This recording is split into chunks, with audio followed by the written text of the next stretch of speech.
Explication de vote du maire de Paris-Centre, Ariel Veil.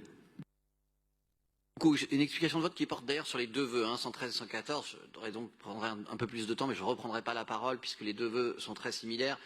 Et si je m'exprime, c'est pour dire que je ne voudrais pas qu'il y ait un malentendu sur le fait que tous les maires, chère Jeanne, sont, je vois Delphine Burkly et le maire du 11e, notamment, nous avons dans le centre, je crois, un dixième des terrasses parisiennes. Et donc tous les maires sont partagés, ont ce même difficulté à réguler l'espace public et à équilibrer les intérêts économiques des uns et les intérêts tout simplement vitaux des autres.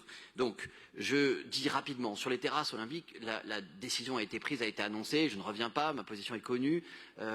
Moi j'avais des divergences sur le calendrier, mais c'était plutôt en septembre que j'aurais terminé pour la rentrée des classes, peu importe. Ce qui compte, c'est que les Jeux olympiques soient une belle fête partagée par tout le monde. Et pour cela, eh bien, il faut effectivement qu'il y ait un dispositif de police municipale qui soit au point. Je l'ai demandé à Nicolas Norman. Nous préparons ce dispositif parce que minuit, ça n'est pas 1 heure, ça n'est pas 2 heures du matin, et c'est important que ce soit respecté. Voilà pourquoi on fera le bilan. Mais à ce stade, je suis aussi très sceptique et pas favorable à une extension au-delà des Jeux olympiques, qui sont un moment extraordinaire, qui doit rester un moment extraordinaire au sens propre.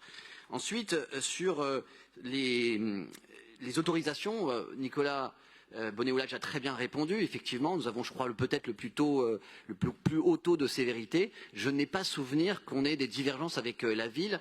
Et c'est là que je voudrais en venir. Je pense qu'il y a une confusion peut-être dans ce vœu, que je ne voudrais pas qu'il y ait, sur la frustration légitime qu'on peut avoir comme maire sur les moyens qui sont limités et qui sont les nôtres de régulation, mais qui sont pas liés à une divergence avec la ville ou une absence de pouvoir, de décentralisation des pouvoirs, mais bien à des contraintes réglementaires, légales et parfois également judiciaires dans le règlement des litiges.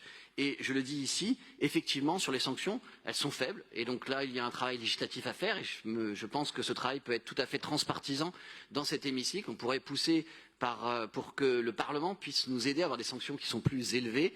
Et puis, il y a un travail qui est très important à mener lorsqu'on veut retirer une terrasse. C'est possible, des terrasses estivales y compris. Moi, j'ai adressé tout un tas de courriers pour prévenir un certain nombre d'établissements qui ont été très verbalisés. Je tiens à rappeler d'ailleurs que l'été dernier, la police municipale a délivré plus de 10 000 PV. Alors, on ne peut pas accréditer le fait qu'ils ne fassent rien. Simplement, après, pour les transformer en sanctions définitives, il nous faut plus de choses. Il nous faut un soutien qu'on obtient parfois, mais qui est difficile à obtenir, de la préfecture de police, qui seule, je le rappelle, peut déclencher des fermetures administratives. Ce n'est pas en notre pouvoir. On a obtenu parfois, mais c'est un énorme travail. Il faut que ce travail soit plus fluide à l'avenir. Et enfin, eh bien, on est systématiquement de traîner devant le tribunal administratif chaque fois qu'on prend une mesure de fermeture. Voilà pourquoi il faut la préparer. C'est très frustrant, je le reconnais aussi, mais il faut le préparer. Et moi, je me tiens à disposition de mes collègues maires pour leur dire comment on fait. Ça prend beaucoup de temps et je crois que c'est important de l'expliquer aussi ici, sans démagogie, aux habitants. C'est pas une question de la maire de Paris contre les maires locaux. C'est une question de droit, d'environnement réglementaire et on peut le faire évoluer, mais effectivement, il est aujourd'hui compliqué à mobiliser, ce qui ne nous empêche pas de le faire avec détermination. Je vous remercie.